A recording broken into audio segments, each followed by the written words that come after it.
So yeah, a lot of systems. I'm very, very pleased and very, very surprised at how well that part of it went. That was exactly, exactly the way that I would have expected it to work. I didn't see anything that wasn't working as I went through that stuff. The electrical system works perfectly. It took me a while to figure that out, but yeah, this is a very cool aircraft, very well modeled.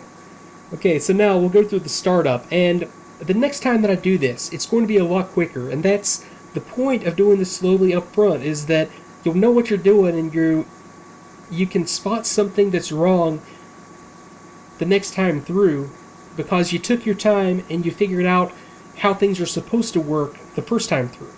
So the next times through this, I mean, it'll just be hopping into the aircraft, running through a few little checks, and then straight into the engine start, which we're at right now.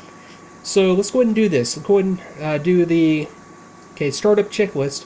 Cause panel, check 4 red, 1 amber. That is 4 red, 1 amber. Okay, that's as expected. ITT below 200 Celsius. ITT right there in the middle, it's at 15, or I should say 150 degrees Celsius. ITT Celsius or centigrade or whatever, same thing for our purposes, times 100, so that's 150. If it only goes up to 1,000, why would you not make this just the number? I mean, you're not going to get more than 3 digits. Why would you not make that the number and not just say 150 instead of 15? Things that confuse me in aircraft. Oh well, I'm sure there's a valid engineering reason behind that. Okay, we'll take that. It is less than or equal to 200 degrees, so we'll take it. Voltage min 28, good to go. Area check clear. So okay, clear fore and aft on everything, and I would verify that with my crew chief before pressing on with the start. Ignition, start for 2 seconds and then release. Ignition lamp on. Now let me read ahead a little bit, just so I don't get behind and cause some problems here. Okay, ignition, start for 2 seconds and then release. So that's going to be over here. I want to go to the start position. That's the up position for 2 seconds and then release. I'll get this light on. Now, when do I pull it out of cutoff? I pull it out of cutoff at when N2 is greater than 10%. So I'm looking for N2, and this is the percentage RPM off of one of the compressor stages, high pressure or low pressure or something like that. So N2 above 10%, or essentially once it starts moving and is above this little tick mark, I'll pull the throttle out of cutoff into idle and monitor the engine parameters, and when N2 is greater than 50%, the ignition light goes off. Then I check hydraulic pressure. Okay, so let me do this real quick. Okay, so it's going to be start for 2 seconds, light on, looking for N2, 10%. Okay, I'll go ahead and pull it up into the idle position. I'm going to watch my ITT come up. Watch my RPMs continue to come up. Okay, here comes N1. I'm going to watch my oil and hydraulic pressure. Where's my hydraulic pressure gauge? Okay, down here, 3,000 psi. So that's good. Oil pressure, I think I noted this during the first look video. I don't have a needle there just yet, no big deal. And oil temperature is going to come up into the green. Okay, there's 40%. It's supposed to level off at about, what was this? 50% ignition light off. Ignition light is off, okay. And it should stabilize. N1, 29 to 33. N2, 58 to 71. Okay, so there's 30, 60. Perfect. ITT 428. And that's what I'm going to check in the... Let me see, did it give me a temperature range to look for? It did not, but that's well within the green. I'm going to take that perfectly. And, well, now I really am confused, because it does actually give in 3 numbers here. That is 428. Then why does it say Celsius times 100? Maybe I'm just confused, but yeah, it's simple to read. I'm just thinking too far into that. Okay, that's good to go. Fuel flow is up 4 pounds per hour, or there we go again with these times 100s. Okay, so yeah, Good fuel flow. I'll take that. And okay, so now let me go to the after start checklist. Okay, GPU off. So let me first disconnect the okay, let me think about this for a second. Are my generators on? Because if I go GPU off right now, I'm going to lose power to the aircraft completely because I don't have my generators on. Did I miss that at some point? Was I not supposed to turn my generators on? Let me read back a little bit and I'll come back with an answer on that. Okay, I'm back. I read through the procedure again, and it's, unless I just completely missed it, it's possible it didn't tell me to turn my generator on. I know that before I disconnect the GPU, I have to do that because if I turn the ground power unit off right now, I'm going to have no power on the aircraft. I've got the batteries isolated. I would just have no power on the aircraft because the generator attached to the engine is not running. I'm going to go generator on and press on from there. I know you have to do that. That just would make no sense whatsoever if that was not the case. Okay, so GPU off and GPU disconnect. So, okay, let me go GPU off. And does that automatically make it go away, or do I have to do another key combination to disable it? Okay, yeah, it was right shift backslash or forward slash or whatever that is for me, or bind it to whatever you would like. Okay, and here it is, generator reset on. And I know that if I do that, if I go off on this generator at this point, I'm going to lose power to the aircraft, and that would be a bad thing to do right now. So I think that should have been first. I should have gone reset on, and then I would have had to have verified that my generator is on somehow, and then kill the GPU. Otherwise, that doesn't matter. Now something still isn't right here on my electrical setup. Let me see if I can scope out what it is. Now I've got my battery on. My battery is tied back in. I think that happened once I reset the generator or turned the generator on. Okay, converter's normal. Essential bus cover on.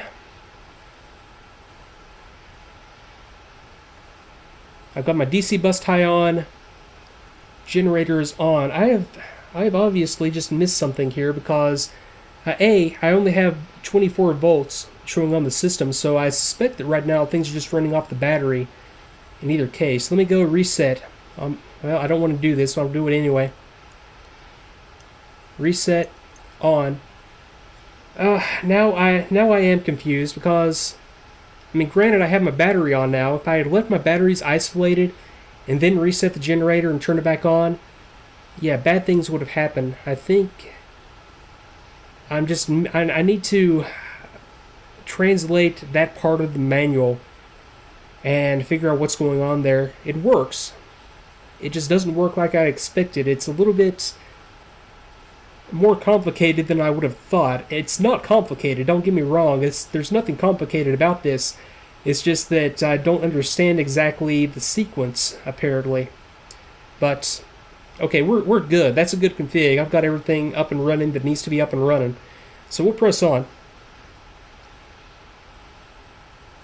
Okay, cause panel, check XGen CC out. That did go off once I reset and engaged the generator. Generator test and on. So the generator test is run from over here. I have two positions, ground fault and over voltage. So let me go to the up position first. Okay, got a caution, or actually a warning light on. I'll go off. Okay, now I'll reset. Okay, and then I'll go to the over voltage test. I'm not sure exactly what I'm supposed to be looking for on the over voltage test. I'll go back on that, and I'm going to have to reset and re-engage the generator. Let me see, that might actually be the next step. Well, no, it doesn't tell me to do that, but I do know that I need to do it. So I've got some more homework to do on the electrical power system on the aircraft, which is why I'm doing this. Okay, so navigation radios all on, communication radios all on. So let's go UHF to both. Just leave it in main. I would go, let's go TAC in on, or transmit receive. Let's go VOR on. I think I just do that by twisting the knob. Maybe. Yeah, that's on. Okay, and then VHF comms, I need to go on. Okay, so 116 VHF AM 108, that'll just be for primarily the ILS. I don't think I have any like dedicated VORs out there, so I'll be using this for ILS. And I have TechN, so okay, I don't have any TechN stations out here on this part of the map, but I might just transfer over to like Batumi or something that I know has a TechN station to do some more stuff later on. And then UHF, I'm usually on 251 to communicate with the rest of my flight, so we go over to 251, and okay, I'll take that as a good setup. And we don't have comms at all, I don't believe, in the open beta, but just yet. I'm sure it's coming like with a very, very quick update, but I'll take that as is. Okay, backup ADI, uncage and check. So my backup ADI, looks like it already uncaged. I just need to check it. Okay, it is working okay. And okay.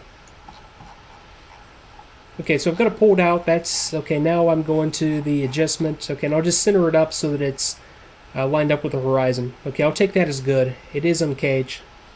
Now I need to go to IFF to standby. So IFF goes from off to standby. Okay, that's good to go.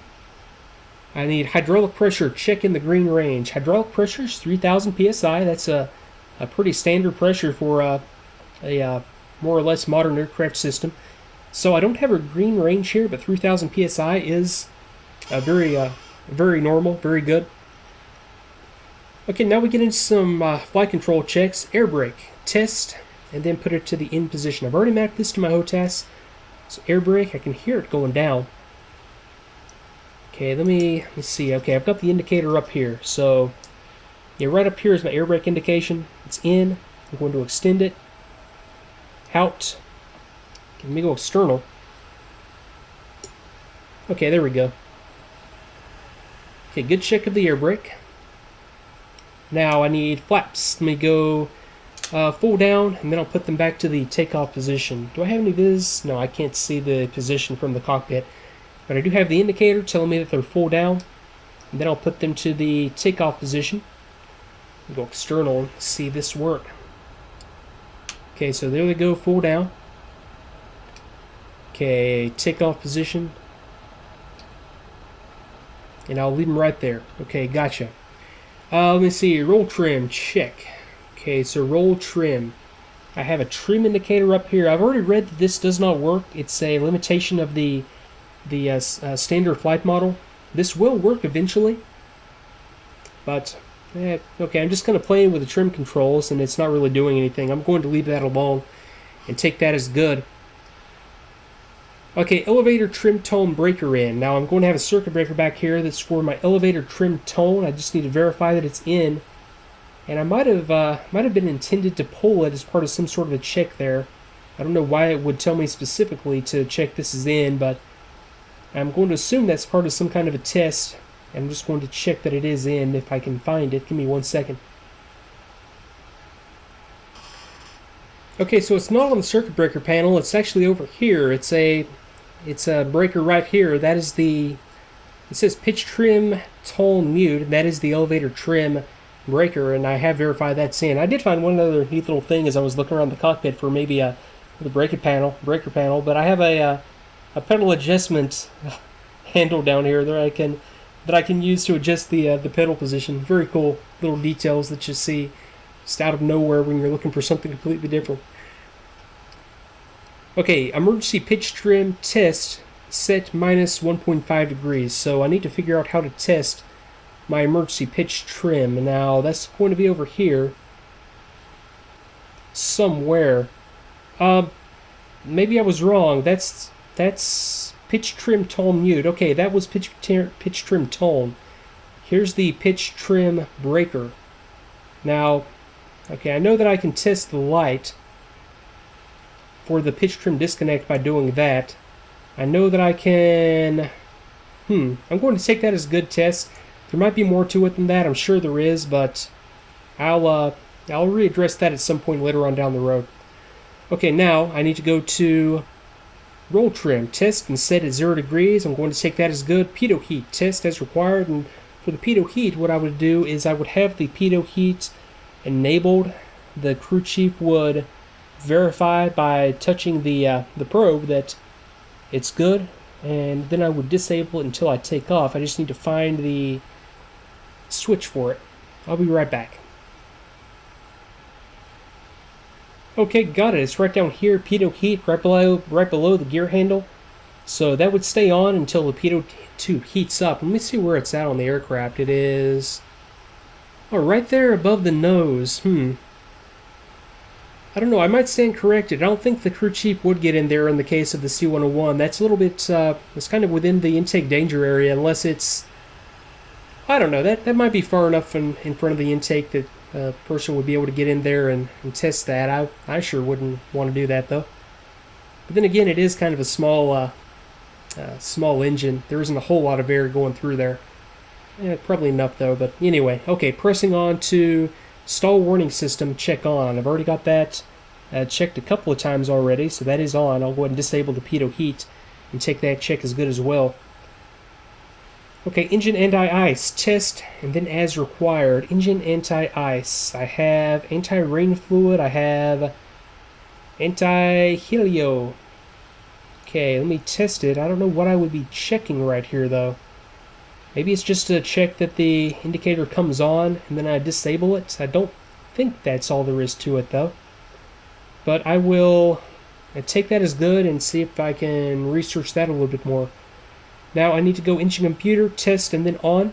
Now engine computer is already on. I don't know how I would do a test on this one either. That's something as well that I'll need to come back to and figure out what I'm supposed to be checking there and testing. Okay, now I need to go to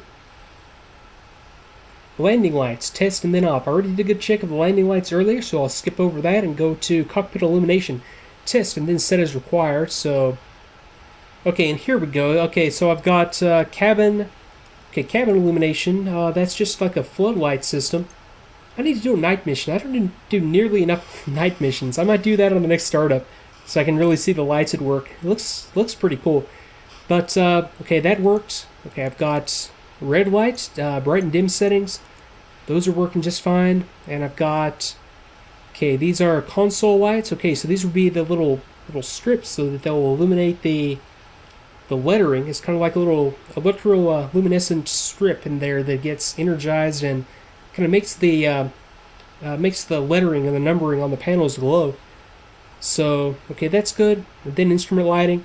And these are just your standard lights that you get on the interior of the dials. Okay, so that's good. And of course, if I were checking these for real for a night mission, I would check that all the instruments work and have the proper lighting. I'm sure they all do. Okay, instruments check. Yeah, obviously. Let's have a quick look around and see what all we have. Airspeed indicator. Okay, navigation, HSI, ADI with the steering system. Altimeter. Okay. Climb and descent, vertical velocity indicator, got my turn and slip indicator, clock, standby ADI. Okay, everything is still looking normal on the engine instruments. Okay, fuel flow, and then, okay, I missed this first time around. Fuel used is telling me how much fuel that I've used. So I've used 80 pounds as I've been sitting here during the checks. Okay, still got good voltage. Okay, yeah, I'll take that for now as a good check. Well, I won't. I'll keep coming around. Let's see here. Okay, that's my oxygen pressure. So that's essentially just telling me the quantity expressed in a pressure reading, how much of breathing oxygen I have. It's still in the green, still good. Cabin altitude, still good. Okay, everything else is looking just fine. Okay, we'll take that. Okay, oxygen test and then to the norm position. Okay, so do I have any kind of like a test function up here for my oxygen system? I have the lever up here. Do I have any kind of like a push button for the gauge itself? It doesn't appear that I do. I'll research that some more and see if there is anything that I'm really supposed to do there for a test. I'll press on for now though. Okay, canopy closed and locked. Now, canopy up here. Okay, depress that. Okay, canopy's coming closed, and canopy lock with this lever. Okay, that's good. Canopy closed and locked. Okay, I'll take that. Now, calls panel. Check block cab out. Okay, that's cabin pressure, and that is out. So, okay, yeah. So canopy's down, sealed. I think it's just like a little micro switch that just tells me that the canopy is all the way down. I don't think it's, or maybe that caution light is tied into the cabin pressurization system. The canopy seal, I believe, would have inflated once the canopy goes down. That might be what it's actually telling me. I'll take that as good though. Air conditioning reset and on. So let me come over to my ECS panel. Okay, reset. And on. Okay, and that's going to get the air coming into the cockpit. That might actually be where the canopy seal inflates, is when I reset and go to on right there. That would make a lot more sense, actually. Okay, I'll take that. Ejection seat pins removed. Show to the ground crew and stow. So I'm going to pull my pins, arm the seat. Well, I don't think I armed the seat, actually, until I don't know, I might arm the seat now in this aircraft. I might actually wait until I get to the end of the runway to do that. That would make a lot more sense, in fact. Okay, show the pins to the crew chief and stow, and then request taxi clearance. And at this point, we are ready to taxi.